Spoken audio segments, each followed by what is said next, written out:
আসসালামু আলাইকুম সুপ্রিয় দর্শক, শুভ সকাল।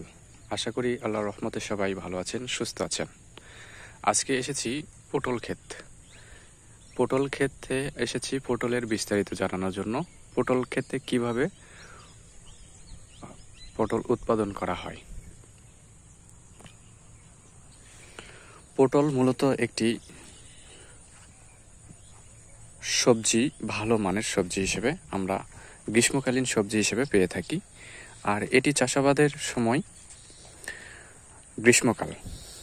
তো এটির জন্য একটি ভালো ধরনের ডগা, যেটি পূর্ণবয়স্ক ডগা, সেই ডগাকে সংগ্রহ করে সেটি থেকে চারা উৎপাদন করতে হয়। চারা উৎপাদনের 15 থেকে 20 দিন পর এই ফসল আশা করা যায়। আর এটি মাশাআল্লাহ খুবই একটি লাভজনক ফসল।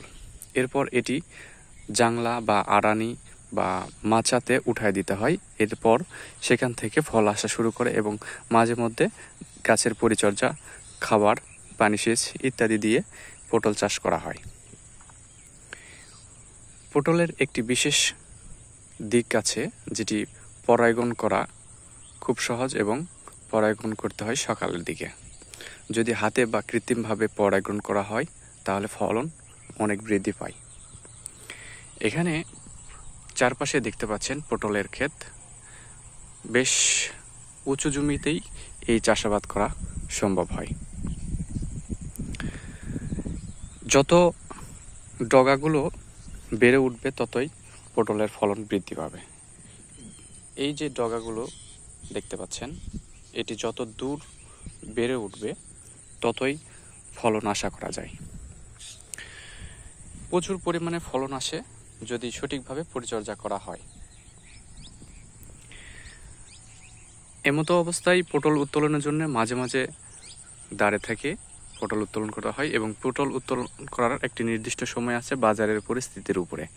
বাজার কখন বসে, সকালে যদি বাজার বসে তাহলে সকালে পটল উঠানো উত্তম টাইম, এবং যদি বিকেলে ওঠে তাহলে বিকেলের দিকে পটল উঠে বাজারে নিতে হয়। তাহলে পটলটা সতেজ থাকে, বাজার দিকে ভালো দাম পাওয়া যায়। এটি নওগাঁ জেলায় অবস্থিত। এখানে প্রচুর পরিমাণে পটল উৎপাদন করা হয়। প্রতিটি ক্ষেতেই দেখুন সামনে পটলের আড়ানি বা জাংলা। তো বিস্তারিত জানতে যদি পটল চাষ করতে আগ্রহী হন, নিয়মিত ভিডিওগুলো দেখবেন। কৃষিভিত্তিক ভিডিওগুলো আমার চ্যানেল থেকে দেওয়া হয়। তো সেক্ষেত্রে চ্যানেলটি সাবস্ক্রাইব করবেন, ভিডিওতে একটি লাইক করবেন পরবর্তী ভিডিও পাওয়ার জন্য। সে পর্যন্ত ভালো থাকবেন, সুস্থ থাকবেন। আল্লাহ হাফেজ।